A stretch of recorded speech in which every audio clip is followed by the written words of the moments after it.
Let's begin with the bow. Good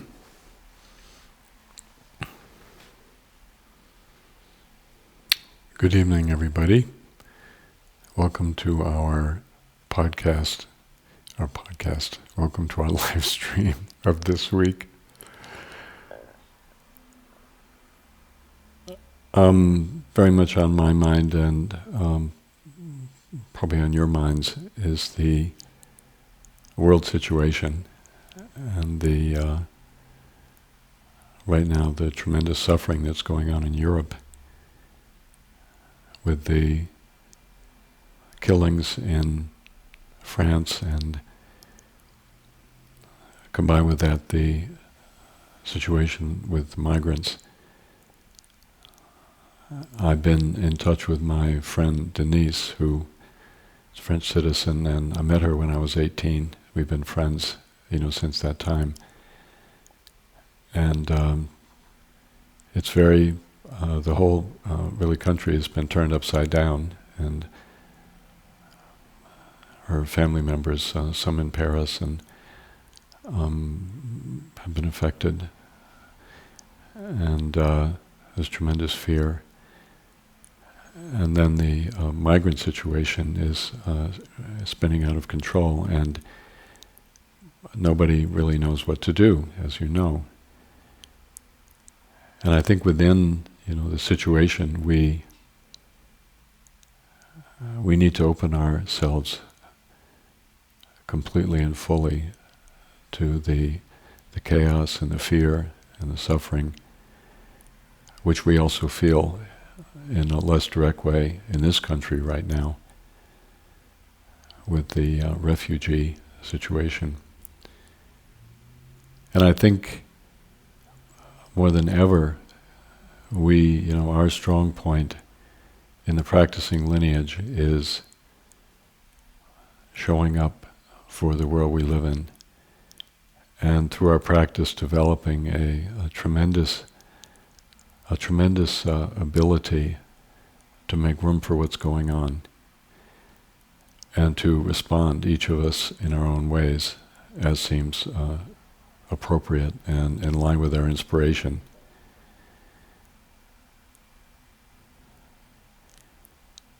When things begin to become chaotic beyond a certain point, the natural human tendency is to react and to try to reestablish control. And while this is a natural and not a bad thing, it often leads to actions that are extraordinarily harmful and often have consequences that we haven't thought of. And that, of course, is the danger now in France, in Europe, in the Middle East, in the United States. And I think that, what we have to offer is that there's a place within each one of us that is beyond harm and beyond danger. There's a place where we can make room for everything, and we can make room especially for the suffering and the chaos of the world without reacting and without making things worse. And even beyond that, we're talking now, of course, about the basic nature, the empty, open expanse that is our fundamental truth and reality as human beings. That through touching that, we can really be present, and we can respond appropriately and bravely to the world that we live in. So, more I've heard on the news, the slower I'm going, and it feels very right. And I'm trying very hard to hold the situation and to contemplate the world that we live in and how we, in the practicing lineage, can be more helpful.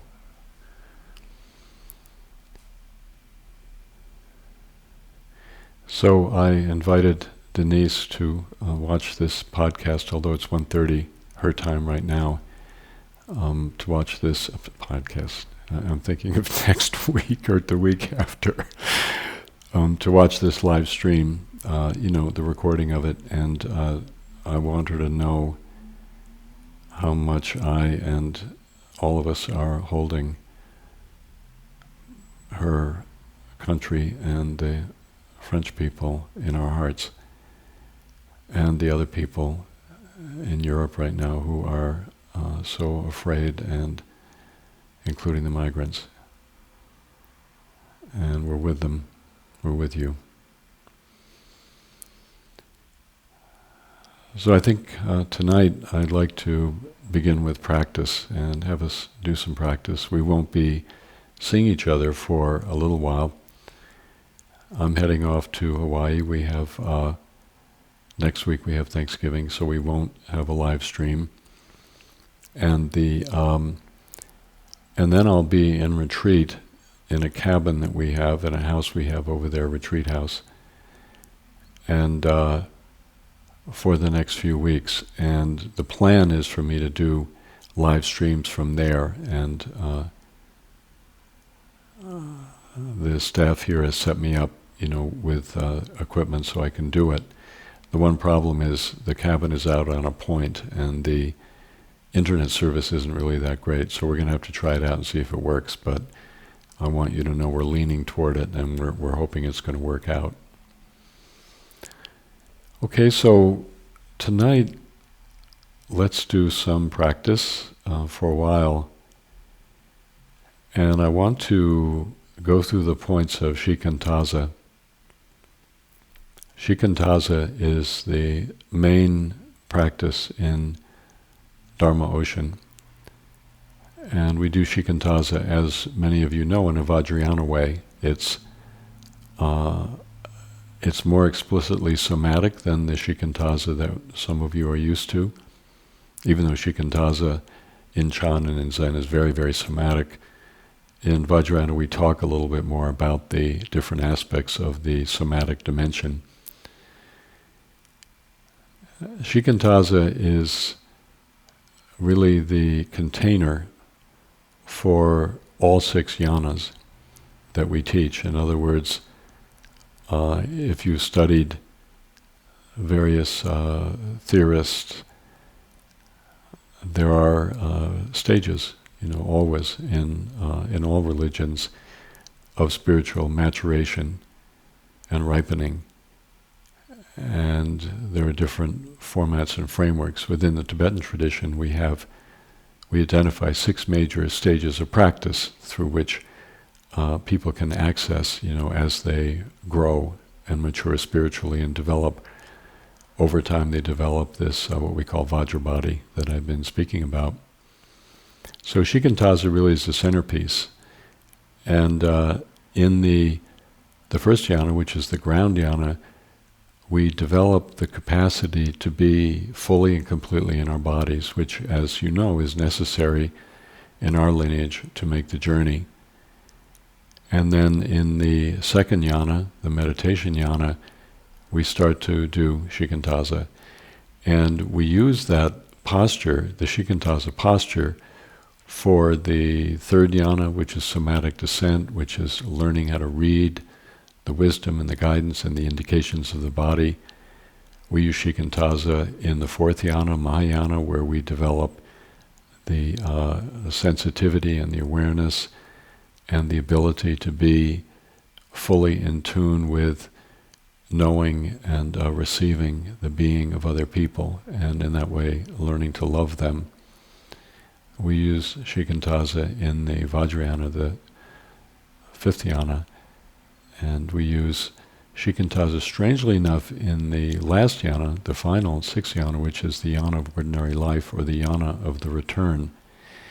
Not explicitly, but the inner awareness that we develop through, particularly up and culminating in the Vajrayana, that's very much a sense that as we reach toward the post-Vajrayana practice of the yana of ordinary life, the shikantaza has become our state of being.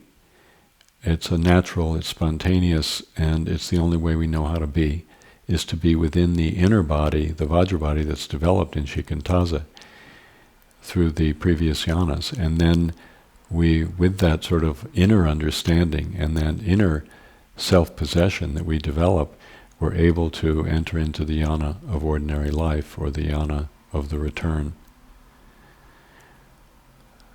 So I want to begin with the practice that we did quite a number of weeks ago, the 12-fold lower belly breathing, in order to bring all of us home, bring all of us back wherever we may be, whatever our day has been like. If you remember, the 12-fold lower belly breathing is a fairly quick way to come back into our body fully. It's used when we're depressed, to connect us more directly and fearlessly with the energy. It's used when we are too activated to bring us down and back into the body. So in depression it brings us up. If we're too activated, too speedy, too mental, it brings us down. And if we are basically balanced, it deepens the sense of embodiment in our body. So it's a very wonderful practice, no matter how we may be in our daily life at this moment. Okay, so we'll do a couple of sets. So to begin with, please focus on your lower belly. Put your attention there. And we're picking a point roughly midway between the perineum and the navel.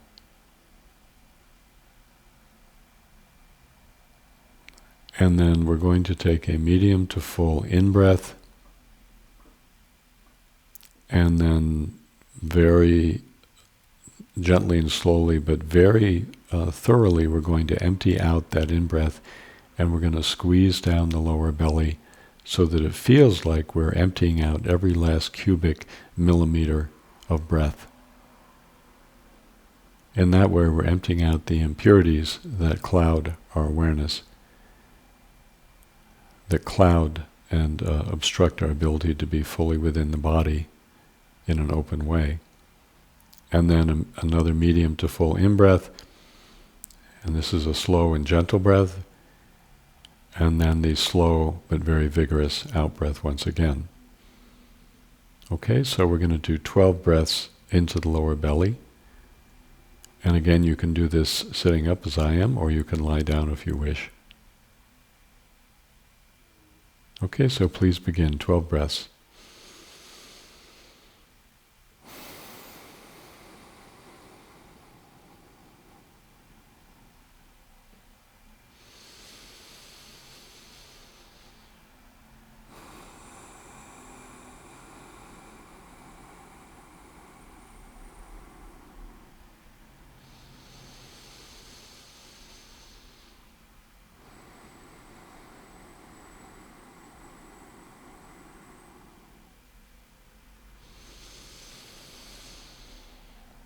On the out-breath, we're squeezing the anal sphincter and we're pulling up on the perineum and emptying, emptying, emptying.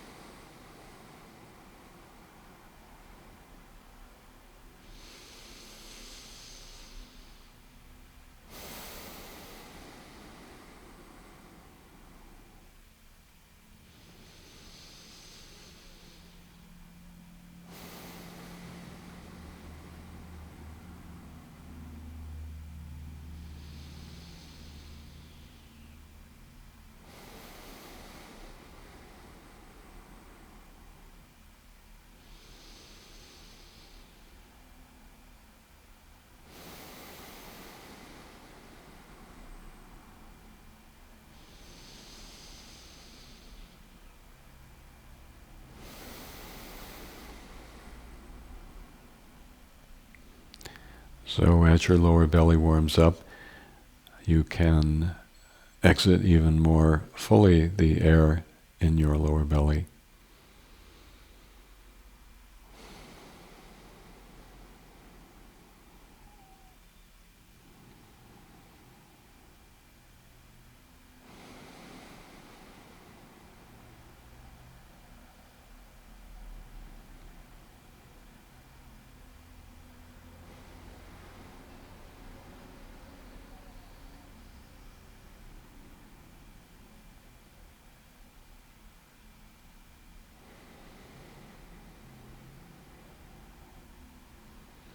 And then let's do one more all together. And at the end of the out-breath, just hold it out for a few moments. Okay, so one more.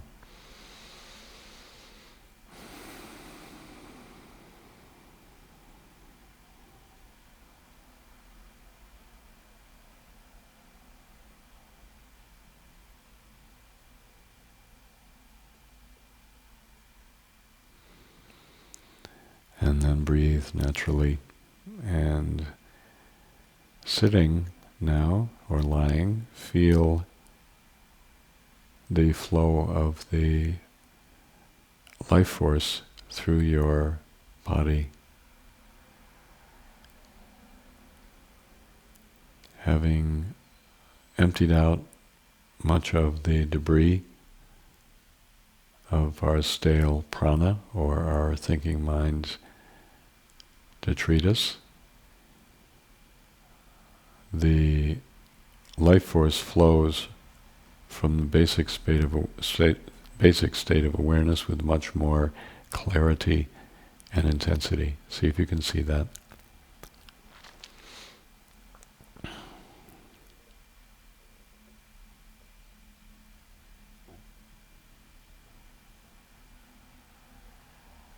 See if you can feel it.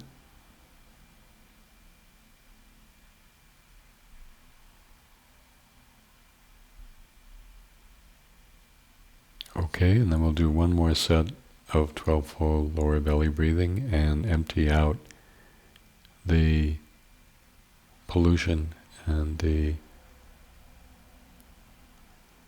debris of our rampant thinking mind, clearing the awareness so that we can be more somatically present. Okay, so please begin, 12 more breaths.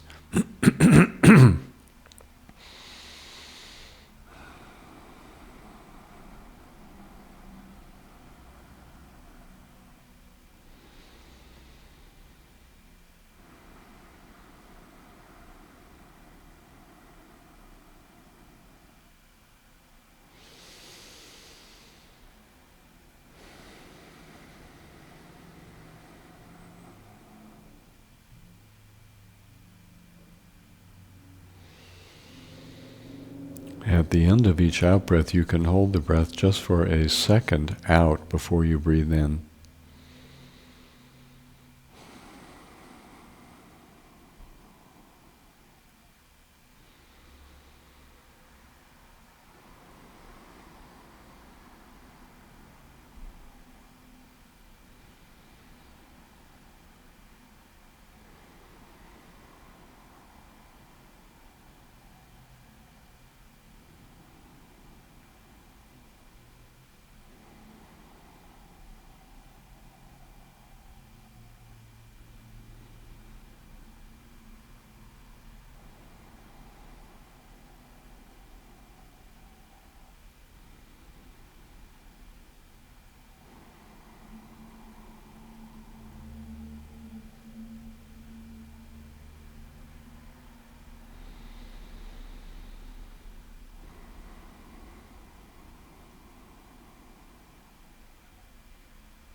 And if you finish up before me, just keep going.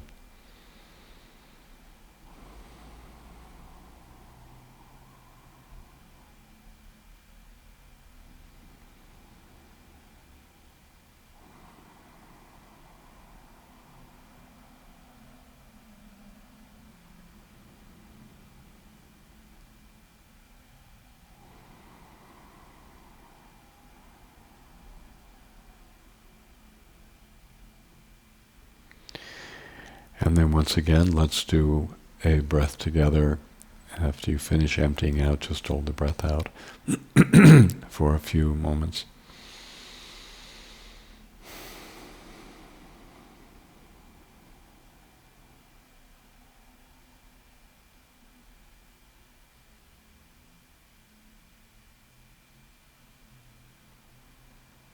And then you can breathe naturally. And once again, feel the energy of awareness in the body more clear, more pure, more vivid, more powerful. And try to settle your awareness into that energy.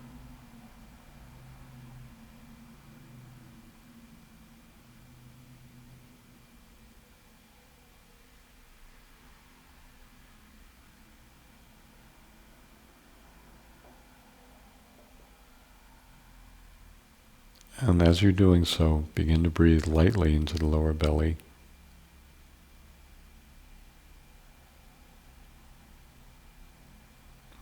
And then feel that energy of awareness from the perineum up the central channel, along your back line to the back of your head,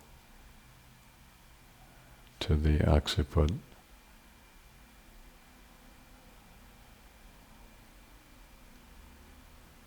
So just rest in that upflow of energy. We're not doing anything. There's no exertion, there's no effort, there's no activity. We're just paying attention. The upflow is natural.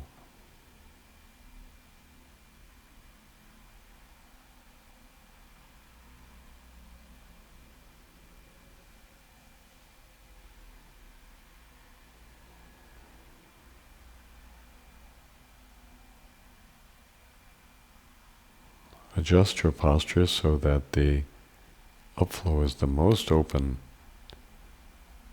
and unconstricted and free. So you might have to try back and forward a little bit. You might have to try side to side, but meantime, what you're paying attention to is the upflow, and you're seeing where it is the most unimpeded. From the lower belly up to the back of the head.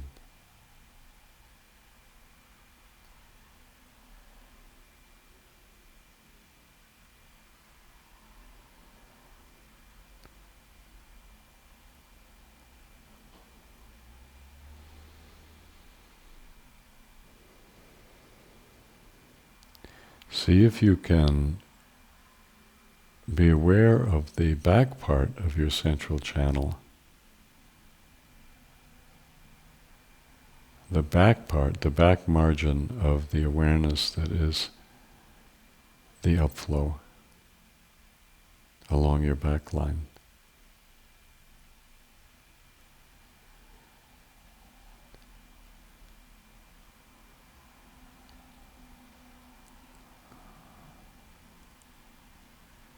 It's very energetic. It's hard to do in the beginning. There's a lot of energy there. It's kind of wild.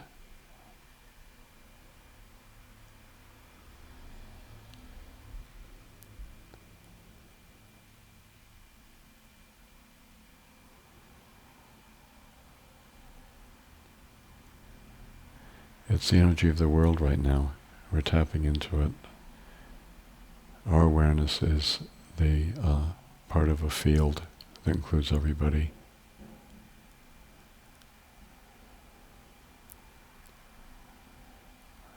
Although the energy is intense and it's wild,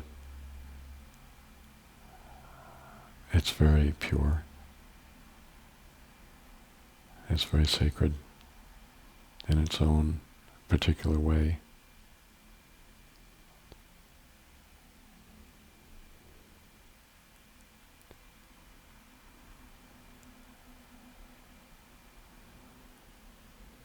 It's very primordial, the energy that flows up the back line, meaning it has nothing to do with situations or ideas or strategies or forms or images or anything. It's more fundamental. It's actually empty, open awareness, highly charged.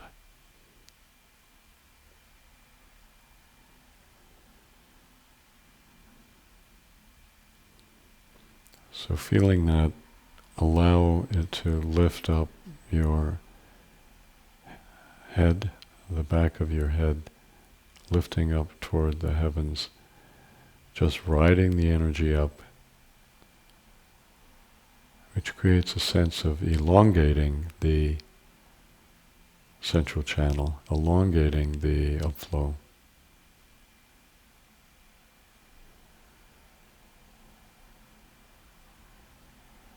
Meantime, we're leaning back in the central channel. We're trying to stay right at the back margin of that upflow. Head lifts. And then we can drop the chin slightly to open up the back of the neck and depersonalize the upflow slightly. Make it more impersonal. Free it.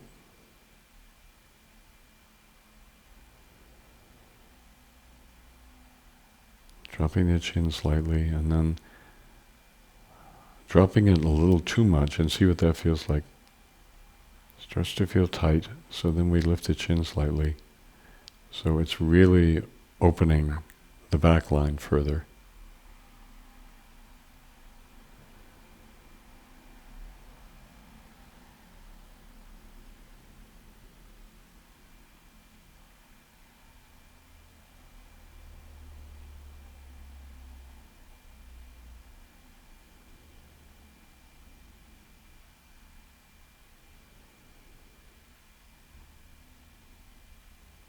Bend the ears, traveling backward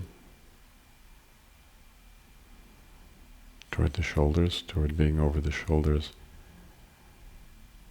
which further opens the interior of the central channel.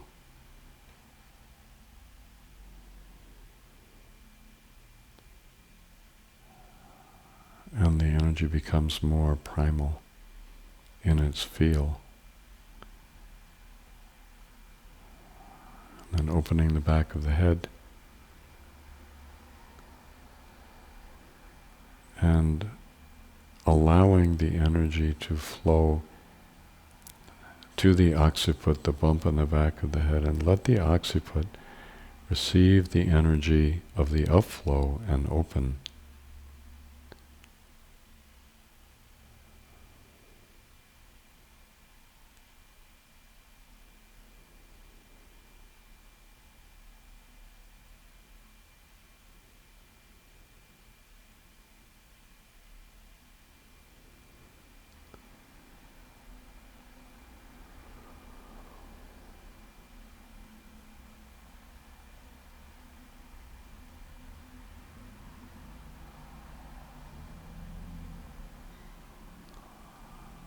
The eyes,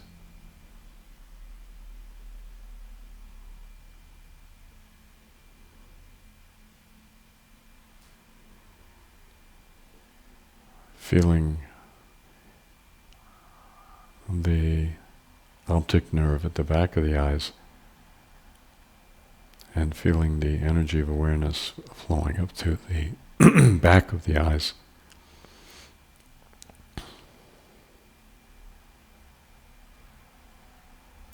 So there's a sense of enormous presence of the upflow behind the eyes.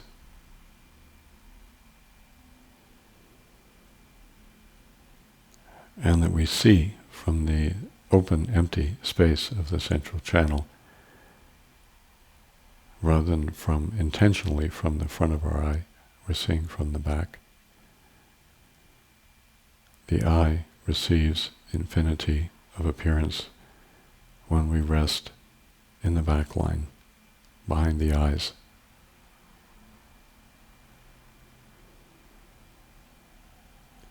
Mouth slightly open, tongue floating.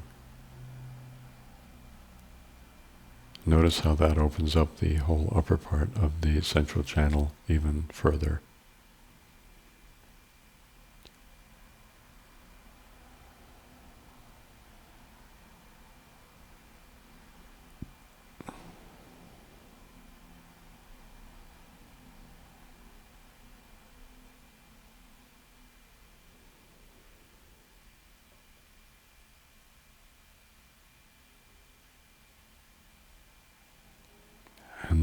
the breath, having a very light feeling of the breath coming in through all the pores toward the central channel.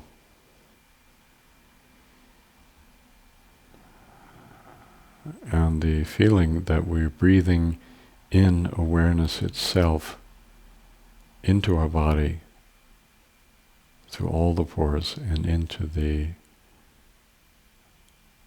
core, which is the empty, open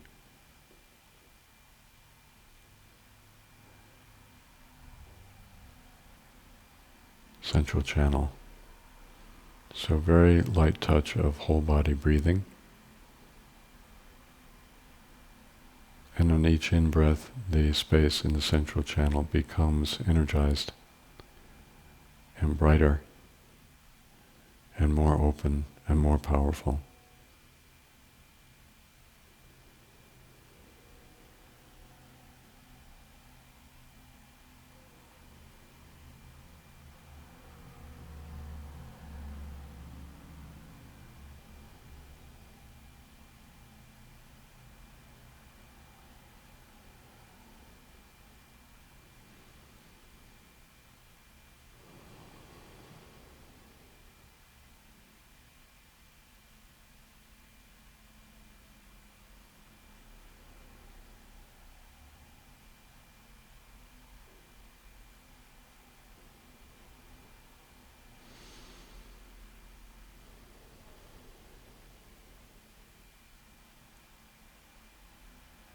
And then we sit and we wait.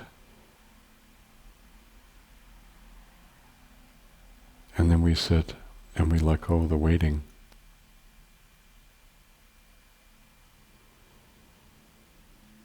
We just sit.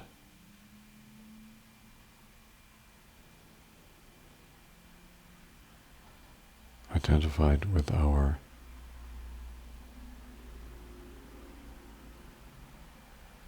body.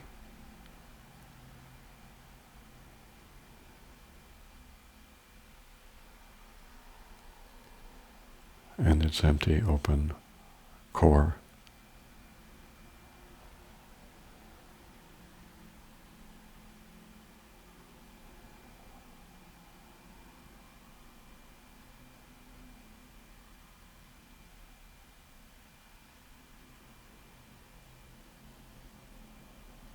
Sitting, breathing through all the pores lightly and resting in the immeasurable expanse that we find in the central channel. Space without boundary and limit. Utterly open, uncertain, and mysterious.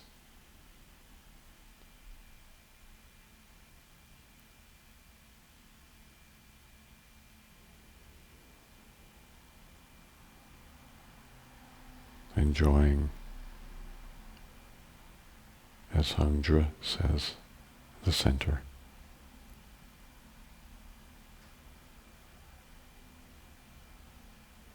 Of all things.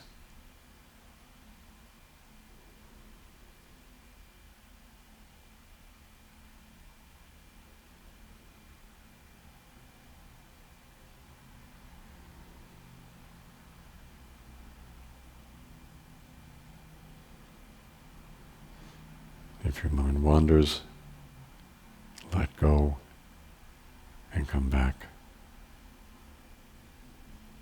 and release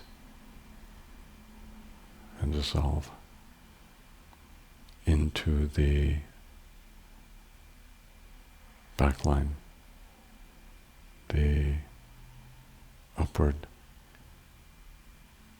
flowing awareness.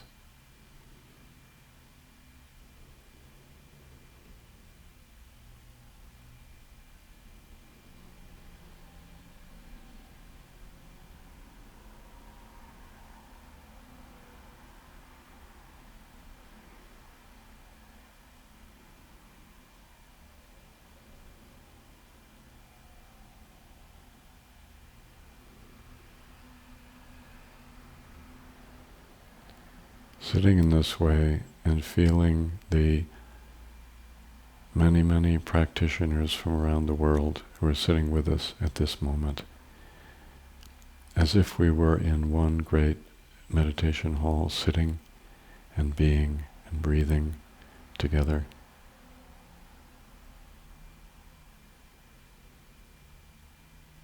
Feeling their support, for it's here, it's there.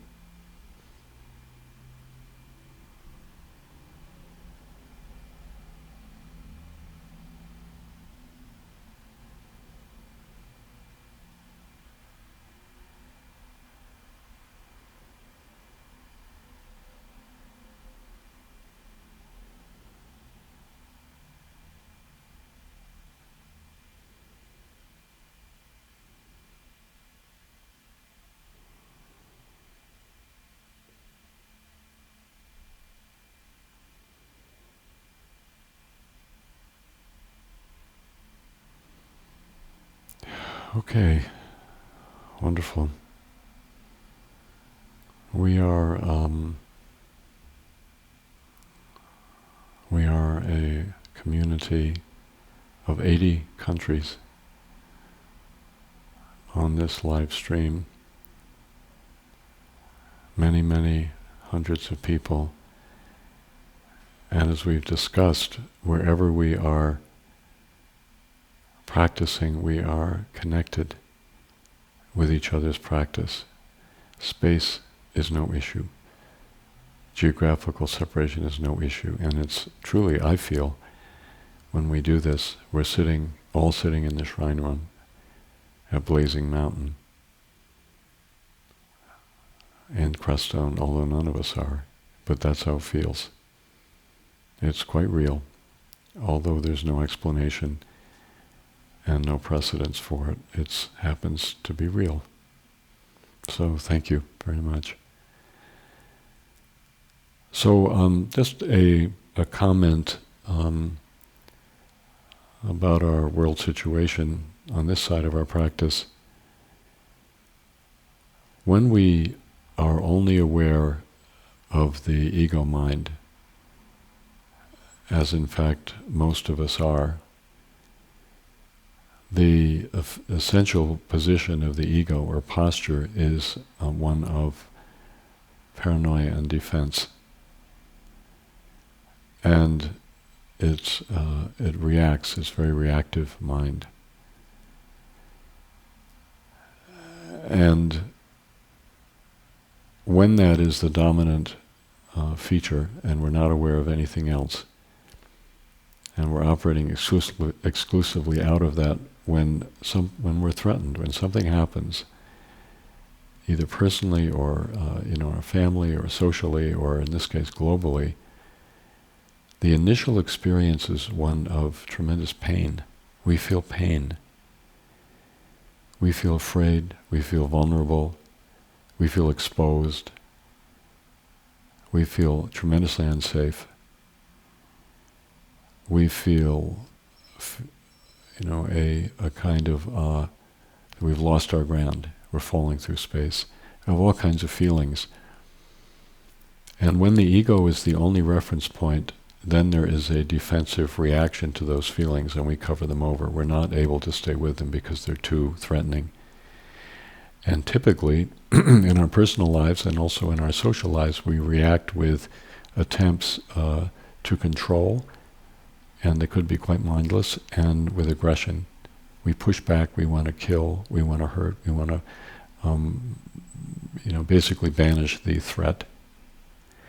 When, on the other hand, we are able to rest in our basic nature and we're aware of the infinite depths of our own person, the infinite limitless openness and awareness of our own person, then the reactivity basically is undermined and we're able to stay with the pain and the confusion, the sense of loss, the loneliness, the despair, the fear, whatever it may be. We're able to stay with that, and we're able to allow it to open our state of being to the situation intelligently and empathetically, and then we become helpful. We can be helpful. So in the current world situation, ultimately at some point, unless we can take this turn, the great step backward, as the Chan masters say, and connect with a deeper sense of ourselves, we're not going to make it. As long as the ego is in control, and the ego, paranoia, defensiveness, reactivity, and protectiveness, and really almost vengeance at certain points, if that stays in control, it's not going to be a very good outlook for the future. So that's what I've been thinking about a lot this week. So at this point, I'd like to once again invite Elizabeth to join me, and we can have some conversation.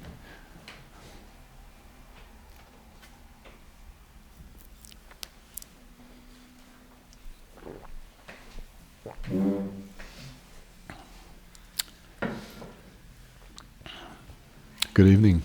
Welcome. Thank you. How are things? Really good. Things good at home? Yeah, thanks. How's Serena? She's great. Mm-hmm. So much fun. Yeah. But now that I'm a mother, the events of this week have affected me in a different way. Mm-hmm. Just seeing the future of our world and what's going on and the intensity and I just feel it in a different way now that I think about it as the world she's going into. Yeah. And just watching everyone swirl and spin out and constantly thinking about how can I support her and our world in a way that's actually helpful. And it's a really tender experience for me. Isn't it? In a way it wasn't before. Yeah. So I think about all the mothers too, and I think about what they're going through. Yeah. I thought I'd start with two practice questions that have to do with tonight a little bit. Yeah. The first was someone was just asking about eyes open, eyes closed, and if you could say more about that and the importance of that, or how important it is. Generally speaking, eyes open or eyes closed depends on the practice you're doing, and it depends on which is more supportive for what you're doing. And I think we talked about this actually a few weeks ago, that if you're super tired, keeping your eyes open is a good idea because it increases stimulation and it rouses your sympathetic nervous system a little bit, which you might need to stay awake. If you're feeling very energized and you're too activated, you're too much in your sympathetic nervous system, and you want to down-regulate, then closing the eyes can be very helpful. So you kind of have to figure it out.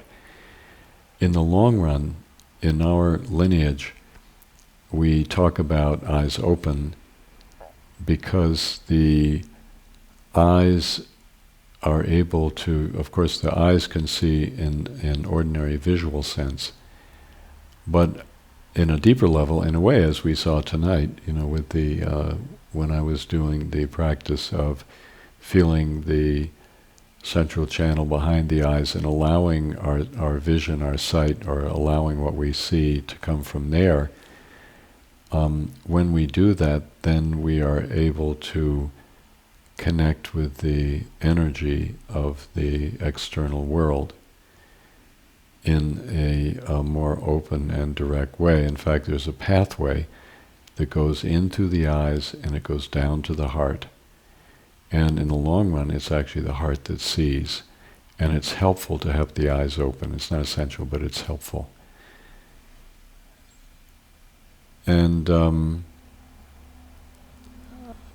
this is not an introverted lineage. You couldn't say, even though we talk a lot about Hongzhi, as I quoted Hongzhi tonight, who says, meditators enjoy the very center.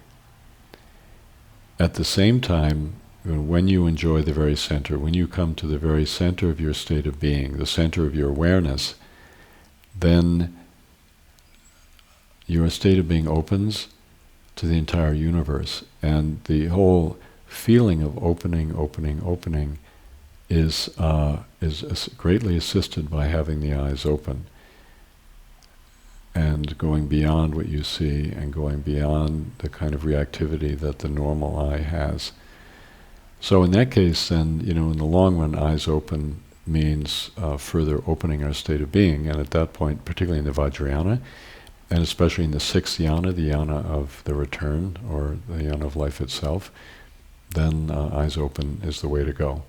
But until then, you kind of need to figure it out in terms of, on any given day, what really is helping you. For example, in Vajrayana, you do visualization. You visualize yourself as Vajragini, and sometimes you need to have your eyes open. It feels right, particularly when you're visualizing the sacredness of the world around you. Other times you want your eyes closed, particularly when you're doing the self-visualization and you're feeling your body as Vajragini. So, yeah, it changes throughout, and you're kind of in charge of figuring out on a particular occasion what's going to be the most helpful for you. This is a question about shikantaza from Yeah. Erica in Denver. I would really appreciate some words on the conventions of shikantaza. After the many somatic techniques, I find I can wrestle with holding too tight and too loose when shifting to objectless practice. I didn't attend the Datun last year, where it sounds as if the technique was largely encouraged, and I hope not to confuse it with Zazen. Well, I hope what I went through tonight with you was helpful. I think when you're resting in the central channel, and of course all of the somatic practices of the ground yana, I think you know this, they are actually building the shikantaza posture. Everything we do in the ground yana is helping us to be able to be within the shikantaza posture in a way that is not too tight and not too loose. When we're actually resting in the central channel itself, then there's no question of too loose because you're fully present. And there's no question of too tight because you're totally relaxed. So it may sound somewhat enigmatic and paradoxical, but that's how it works. And rather than trying to address too tight and address too loose, you actually work with the practice itself. And the practice, when you arrive, solves that issue. Noni asks, I'm wondering how to interpret or what to do if there is really no sensation around the dantian or my central channel.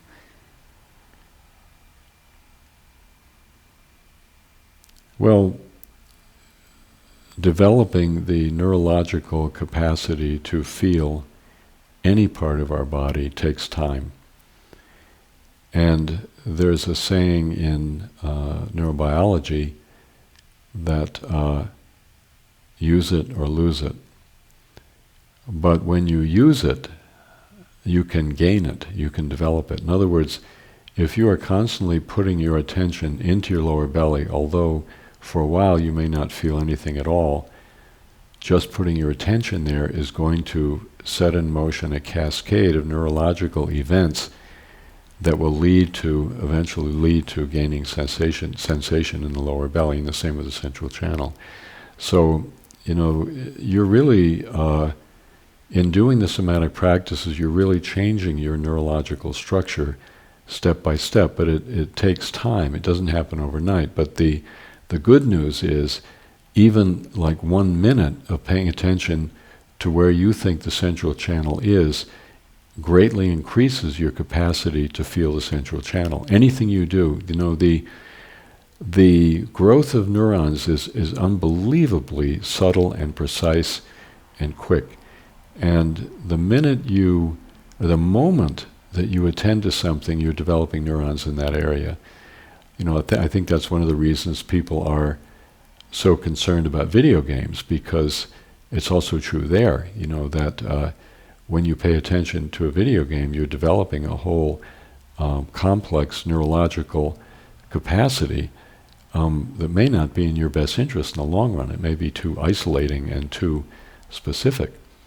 So this capacity, what's called neuroplasticity of the body, is it's neutral, and when used in the right way, it brings about very, very, very profound results, such as being able to feel and breathe into the lower belly and being able to be in and feel the central channel.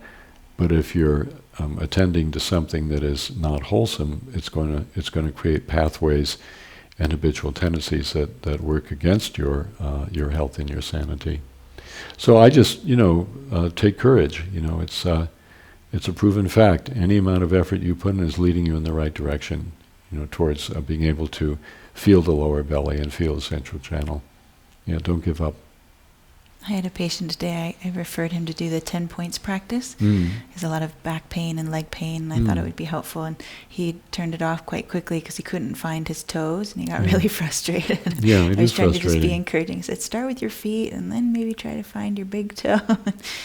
Yeah. Yeah, I mean, common. you bring up a good point. I mean, that's a kind of peripheral benefit of 10 points is it can help your body relax so that back pain is really ameliorated. Mm-hmm. Yeah. I notice a lot that people with back pain don't have any sense of connection to their feet That's or the earth, interesting. just in an energetic way. Oh, that's So that's one of interesting. the main things I try to do. Yeah, that's really great. Mm-hmm. Yeah. The back's kind of like, I'm holding myself. I don't have anything underneath me. That's Yeah. the belief. There's Yeah. no stability. Yeah. Yeah. Tara in Pennsylvania. I feel tangled in ideas about what is my ego and what is not, in relation to making decisions in life, daily movement in the relative world, from the big to the small on a daily basis. From where does right discernment in daily action, speech, and choices arise? Well, Tara, I think if you're tangled, that's your ego that's tangled. Your ego is trying to figure it out. And, as we say often in the practicing lineage, the ego actually is not capable of really figuring anything out that's new. And if you're in a transition, and it sounds like you are,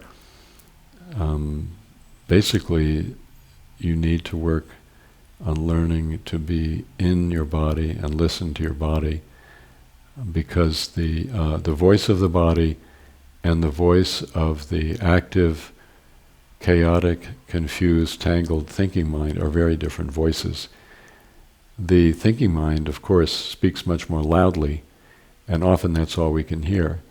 But the voice of the body, although it's much more subtle, and we have to develop the capacity to feel into the situation, to figure out what is the felt sense of our body, what is the body's direction, that knowingness of the body is, we experience it as objectively true and as solid and as reliable, and we see the clarity of what the body knows.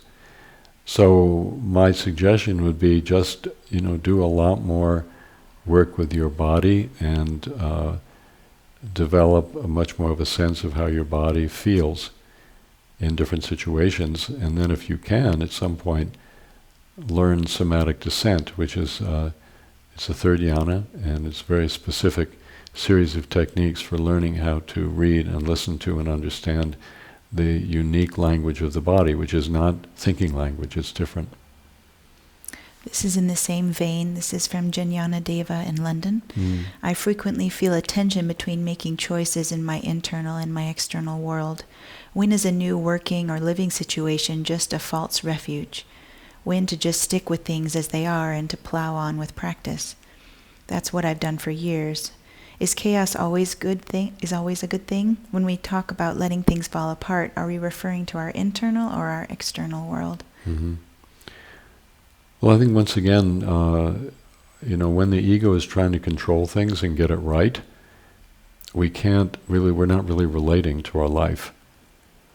And I understand this is the habitual tendency of all of us. We try this, and we try that, we try giving in, we try holding back, we try moving, we try a new situation, we try to stay with a situation. But really it's the ego scrambling to try to find a strategy that works.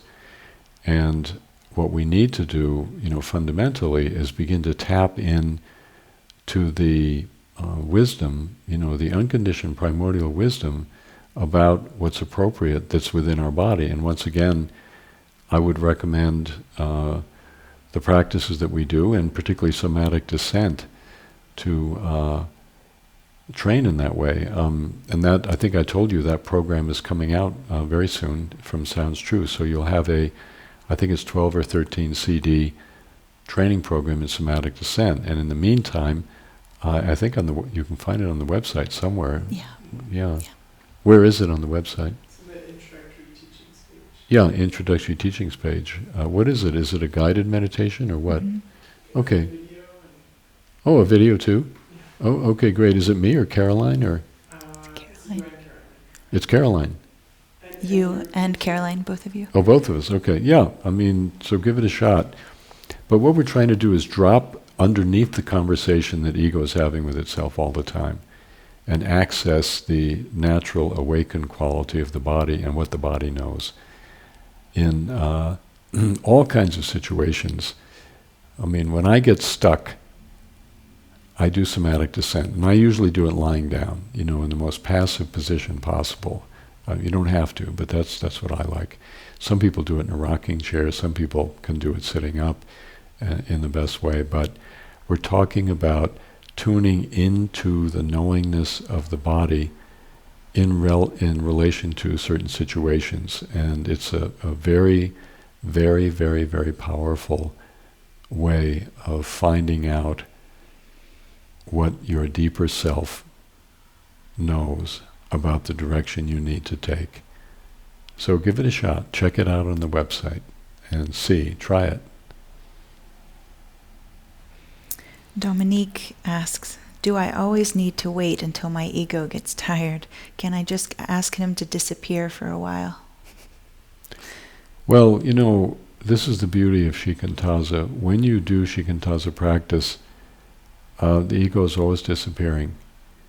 Shikantaza, when we identify with our posture, and in the way I'm talking about, which is what we call the inner posture, the inner configuration of the Vajra body, when we identify with that, we are, in a way, taking the ego offline. And there are many insights and gaps and realizations that can occur within shikantaza, even in the very beginning.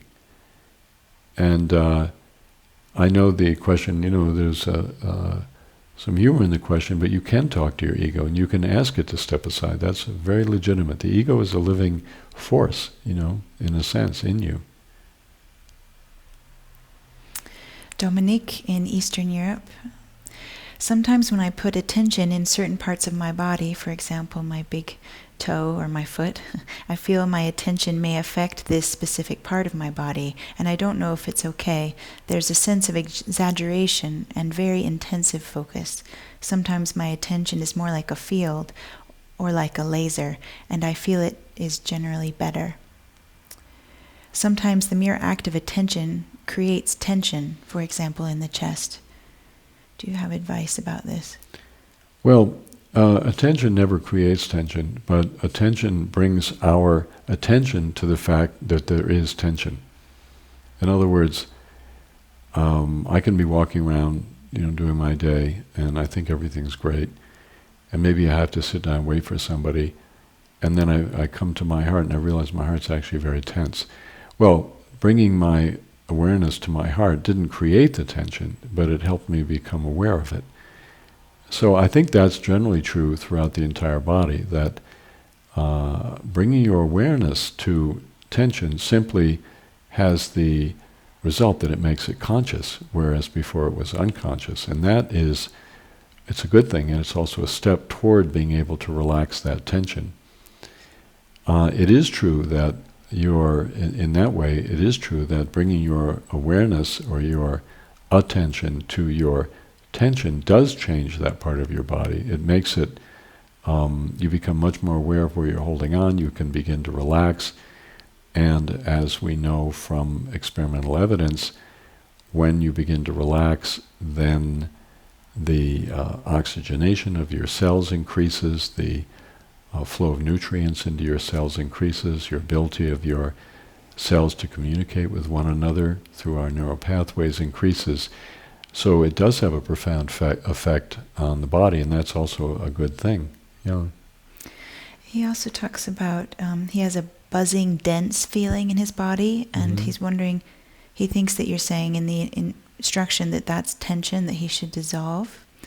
But he's wondering, because he doesn't feel like this feeling is uncomfortable, just different. And he's wondering if he should treat it as tension, dense, buzzing feeling. Well, you don't treat anything as anything. I mean, basically what you want to do is look into it and see what it is. And if it's tension, it'll release. And if it's just the what we would call the energy of awareness, as we did in the 12 points, the 12-fold lower belly breathing, then it becomes part of the environment, and it feels wonderful. It's very very impressive, very powerful. So you don't really need to.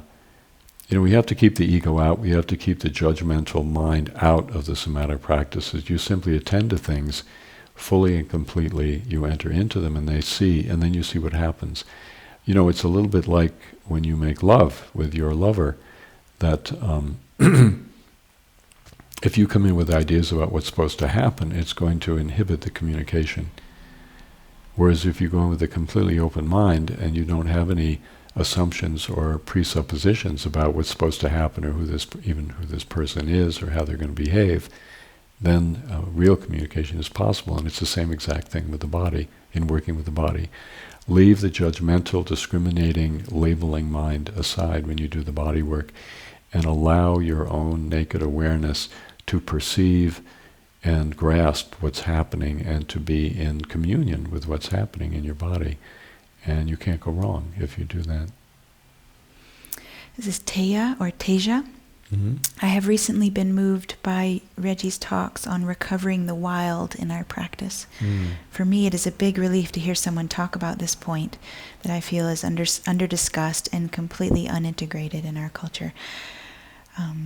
Story. What I've been working with recently is how to continue to devote to practice without relying on expensive retreats. Whenever I receive a scholarship to these costly retreats, the culture within them always seems to lack that wild element anyway. Mm-hmm.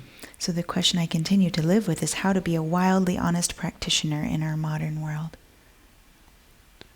Well, I think you are already in touch with the inner terrain, which is wild and open. The inner terrain, unless you shut it down, is fundamentally completely liberated and free and wild. And the important point is to be in touch with that inner terrain. And then you can go anywhere and do anything. You can be in any environment. You can be in a concentration camp, or you can be in the God realms. In the Indian tradition, many of the most realized people were in, you talk about going to retreats where things are kind of shut down. In the Indian tradition, there were siddhas, these realized men and women who were, in situations of tremendous oppression, tremendous constriction. Many were in prison, and they were free. They were anonymous. Often people didn't even know who they were, because they were in touch with the wildness of the energy of awareness. I was talking a little while ago in doing the 12-fold lower belly breathing about how the energy, when you touch the energy within the central channel along the back line, and particularly right now, it's very, very wild. It's very, for some people could be very terrifying, just how wild the awareness is. That's your gate to liberation. And it's a gate to liberation for all people. Even if you go to a retreat where everybody in the retreat meets your assumptions about who they should be and what's going to be most comfortable for you, you still are only free when you're in touch with the wildness of the inner terrain. So your realization, your liberation, your wildness, your freedom is not dependent on external situations at all, whatever they may be. And that's a very wonderful thing, because it means you can love people and you can be with people in any situation whatsoever, and be free and be wild inside, and use the wildness of that energy to love them. Teja. Chris in Texas. I'm almost 50 years old, and in my mid-30s I was diagnosed with ADD and prescribed Adderall. In many ways it was helpful, as I was much more able to focus and my memory was better. After listening to your recordings, I've been recently doubting the use of drugs to focus my attention, but I am reticent to go back to my scatterbrained, pre-Adderall life, partly because my wife might kill me. Would you mind commenting on the ADD phenomenon and the use of attention-focusing drugs, especially in the context of meditation? Yeah, this is a very timely question.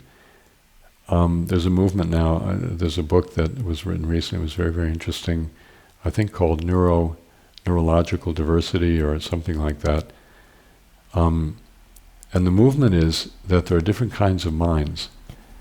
There are actually varieties of the way in which people process information and interact with their environment, and interact with other people. And autism is one example.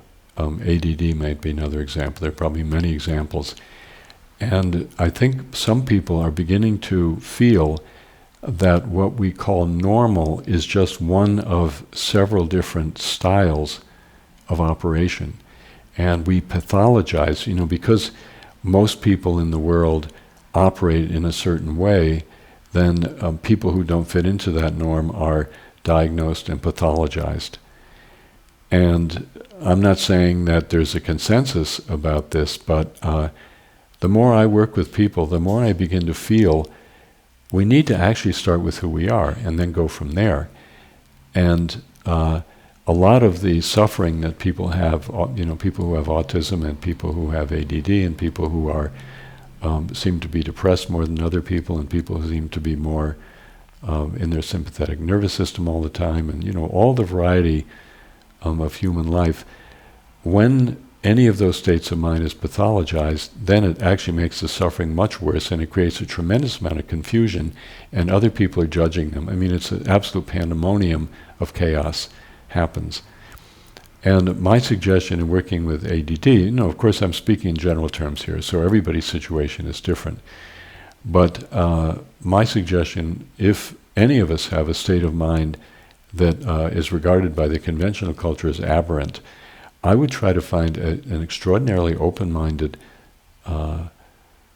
psychological therapist, psychiatrist, psychologist, whatever it may be, and begin to explore when you begin to accept your way of mental operation. And for me, the road to acceptance is actually learning how to be in the body and not be, blown around by the winds of conventional opinion, but really coming into the body, really getting to know oneself from the inside, and then from that point of view, taking a look at how your mind works. I think that's the pathway forward. And I don't think, as I've said before, I would not rule out the use of drugs in certain cases. But overall, sometimes drugs don't allow us to do what I'm talking about here, which is actually to find out who am I really, and what is the sanity actually in the way I work? What about asking that question, rather than what's the insanity and how can we medicate it? So you can see I have a lot of fire around this issue, and neurobiological or neurological diversity. I think it's a very, very important movement. You might check it out on the internet and see what you find out, and see if you can find that book I mentioned, because it's very helpful. This is similar. This is Dominic. Mm-hmm. The greatest saboteur of my daily practice and my whole life is craving. I am a dopamine addict, which I get from smoking, drinking, sex, exploring new things, Facebook. Because of my former lifestyle, I'm worried that my chemical balance is deeply disturbed. My question is, how do I deal with chemical balance in somatic practice? How to work with desire and avoid suppression? How to work with chemical dysregulation and make myself more productive? Mm-hmm. Well, I wouldn't make it too complicated, to be honest with you. I'll tell you an interesting series of experiences I had many years ago. I worked with somebody named Gil Greiner, who has since died, very gifted healer, and we experimented with my neurotransmitters before and after retreat. And when we did this experimentation, I was already at an age, I was in my early 60s, when there should have been a lot of decline in certain neurotransmitters just naturally. And what we found is the meditation that I do, the somatic practice kept me at a fairly youthful level.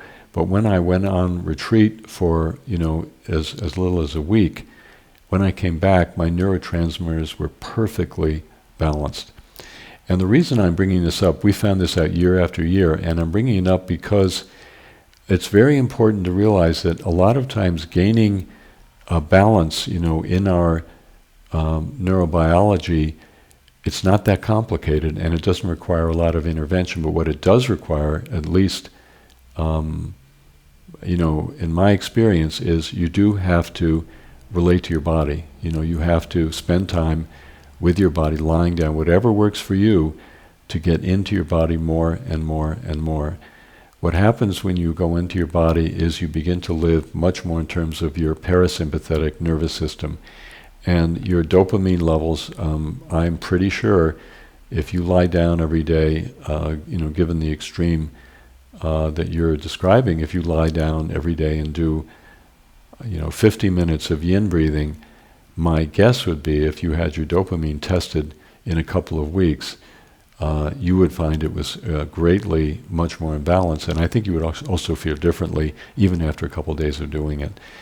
So, they say the body is the healer of everything, and I think that actually we can take that very literally. Now, there's a lot more to talk about, what happens when we have cancer, and we have heart disease, and, we have AIDS, and we have Parkinson's, and so on. We have some of these very difficult physical conditions. We can talk about that. But generally speaking, the more you're willing to turn over and let the body do its thing, the more, in a both physical and a mental way, you're going to come out in the right place. You may need assistance from other people, but the body basically, all the assistance should be to support the body in its own healing, both psychological and physical. Greg in Seattle, I wonder if you could speak to working with the information the body continually offers us in the face of psychological or physical threat. What is useful to do in the moment? How might we work with it over time? He got in a conflict at work, had a big rush of energy, and noticed the residual effects quite a long time afterward, and wanted to work with it. Well, just to give an example, I could talk about what we do, but I'm going to talk about cognitive behavioral therapy, which is, in many ways, a wonderful approach to, for example, he mentioned conflict at work. Basically, it's very much what I said before, that when we experience any kind of threat, it's very painful for us. And it makes us feel tremendously vulnerable and tremendously at risk.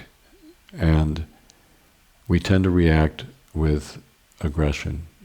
We tend to react by either blaming ourselves or blaming other people, pushing back, or hating ourselves, whatever. There's some kind of reactivity that goes on in our state of being. And the cognitive behavioral therapy people say, you need to learn to see your particular style of reactivity in situations that provoke painful feelings. And then you need to take a step back and to allow yourself to feel whatever you're feeling. And it's going to be vulnerability, it's going to be fear, it's going to be loneliness, it's going to be rejection, it's going to be, like at work, that I'm unappreciated, it's going to be you feel isolated. But until we come back to the level of feeling, according to cognitive behavioral therapy, we are not going to do ourselves or anybody else any good. So this is very much, I would say, aligned with what we teach in Dharma Ocean, which is when you're in a situation of conflict, you need to come back to your body, you need to be within your body, which is, in a way, taking the reactivity offline, and you need to see what's going on. You need to feel what you're feeling and allow yourself to be vulnerable and feel all of those painful and disquieting and difficult feelings that are going on. We say the same thing. The difference is we are more somatically focused in the sense that we say the body is the gateway. Now their work is very, very interesting and very helpful, and I recommend if anybody has particular problems with anger or aggression, there's a wonderful book called The Hurt of Anger, and it really goes through this very, very carefully, and there are also some books out there on cognitive behavioral therapy altogether. But our approach is basically using the body as the gate, and I feel personally because these practices are so accessible and so safe and so effective, really, that for me that's the way I go. Yeah. So, for example, at work, somebody insults you, and you want to react. You just come back to your body, take a few deep breaths, and feel into the situation and let your body notify you about how to respond. And amazingly enough, if you have the patience and the wherewithal to do that, your body will come up with a very creative solution, not one you could ever have imagined. It's a very creative way to handle the situation and, dare I say, come out on top. And I use that advisedly, but making a joke or just showing the other person that they didn't get you, whatever it may be, or even helping the other person who may be having a tough time. Eric writes, in a poem, Trungpa Rinpoche advises, never, never trust. Trust, he says, is surrendering oneself.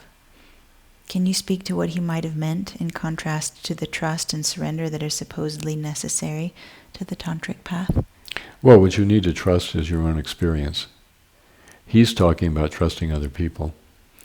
And, that poem came out of his time in England when he was betrayed by everybody around him.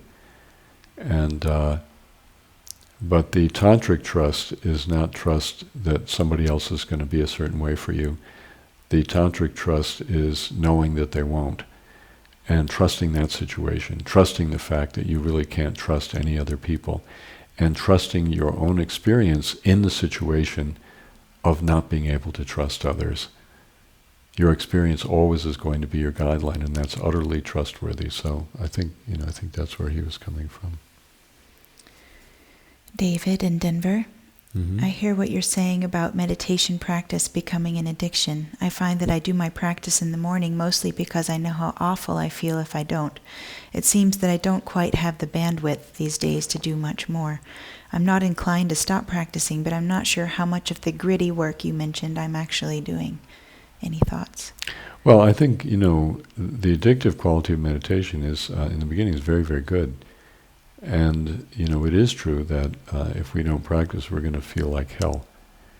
Once we start to realize how open and connected and present we can be to our life through meditation, if you practice on a daily basis, sooner or later that dawns on you that you're showing up for your life in a very unique way. And I found for many, many years that when I would practice, somehow the rest of my day worked beautifully.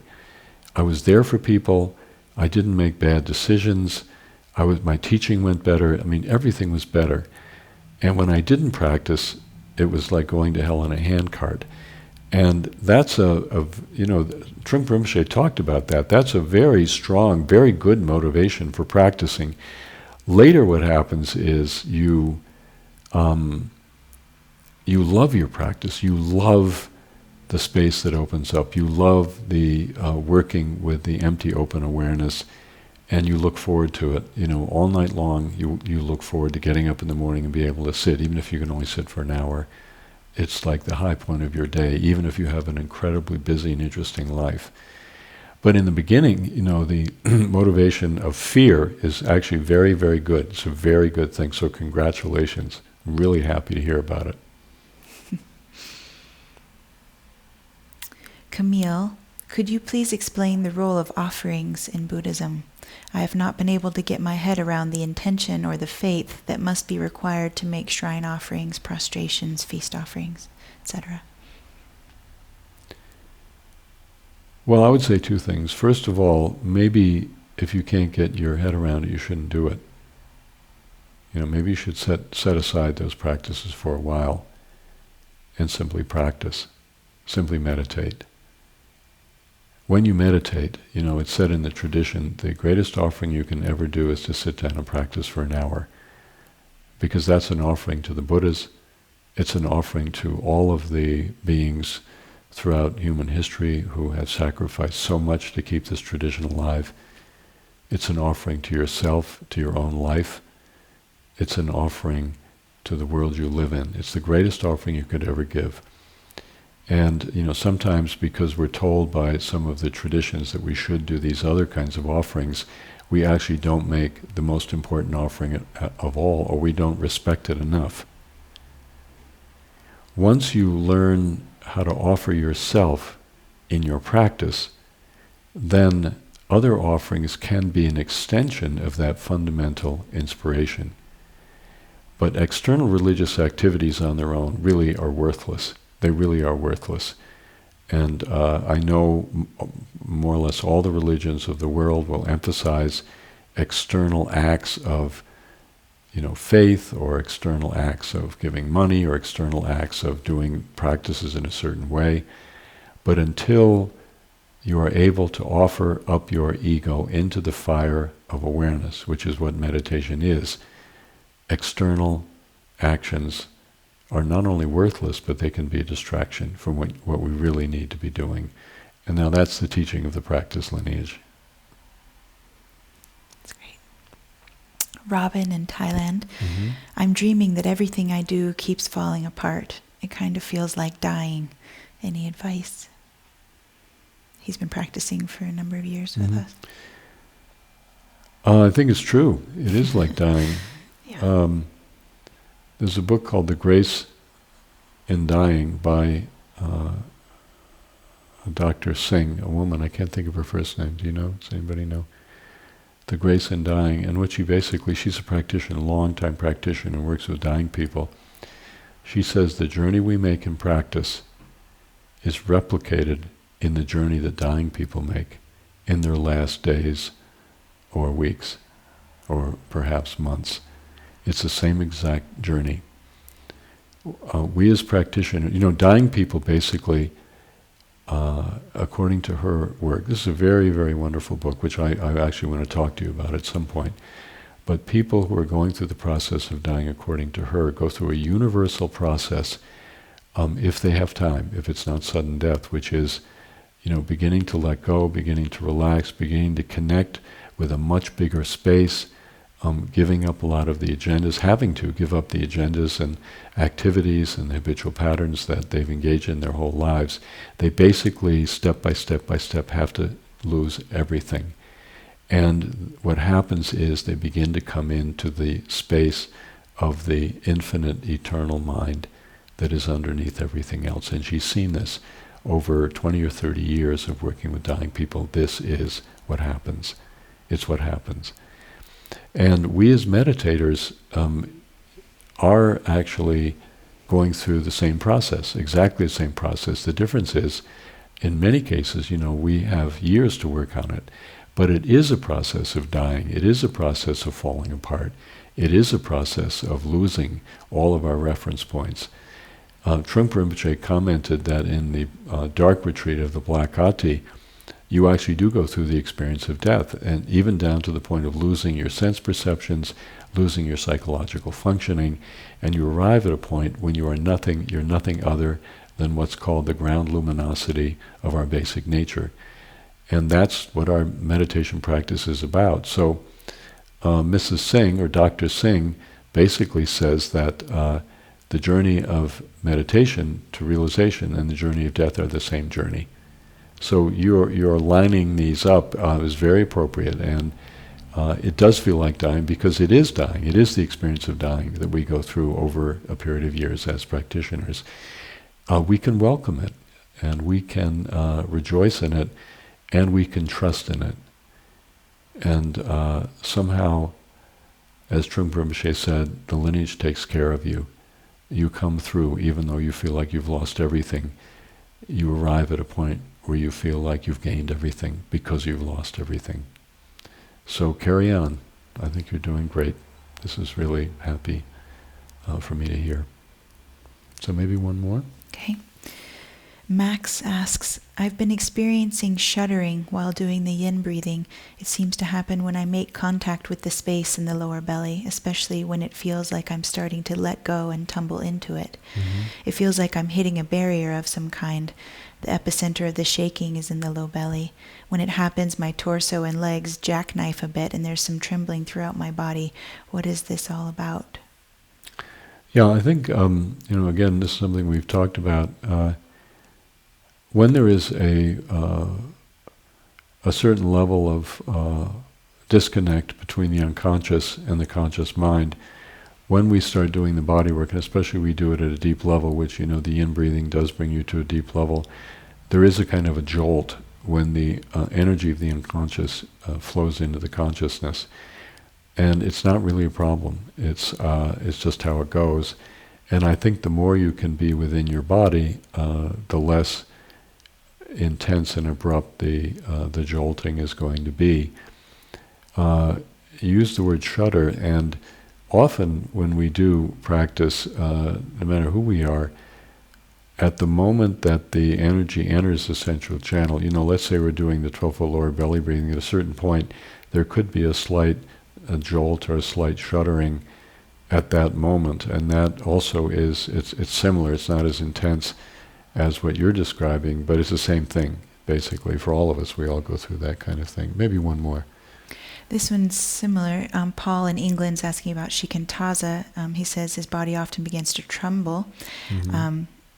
He thinks shikantaza is forming such a tight container that body armor and held shadow material cannot ultimately survive within its intense containment. Mm-hmm. So he's almost equating the process of trembling with Peter Levine's work, idea of trauma releasing from the body. Mm-hmm. He's wondering what you think about this. You feel like it's the same, or? Yeah, I don't see a problem. I mean, I think that you're not relaxed enough. I mean, at shikantaza, you have to be completely relaxed. You create the container, but when your attention is in the emptiness of the lower belly and the emptiness of the central channel, you should be totally relaxed. If you're holding on too tight, there could be energetic bounce back. And, I think connecting with Peter's work is great. I mean, any kind of somatic training that you can do in conjunction with your meditation practice, as a support is very, very good. I like Peter's work very much. I like Van der Kolk very much. I myself have been working with Hakomi therapy, somatic therapy for, 8 or 9 years, and it's fantastic, So I would encourage that, but I don't see any fundamental problem here at all. Do you want another one? Yeah, sure. Catherine in Ontario. When I experience an uncomfortable emotion in my body, I'm quick to name it, fear, worry, anger, and then build a whole story in my head around the feeling, often exacerbating the discomfort. This need to define and analyze, I think, is a response of my ego. Can I trust that letting all words go and being fully in the visceral experience of the pain without any conjecture is enough? Can I just to be ease and lovingly accepting of whatever arises, pleasant or unpleasant? My mind always wants to get in on the action. Yes, well, that's very good. I mean, I think she's totally got it. Mm-hmm. You're totally on it. That's it. The key point is leave it alone and just be in it. Don't judge it. Don't feel you have to do anything except simply be. And I wouldn't even try to develop an attitude such as loving acceptance. I would simply be with it, feel it. And if you feel yourself trying to position yourself, that's going to be your ego. So feel it in the body, go into the body, do the body work, and don't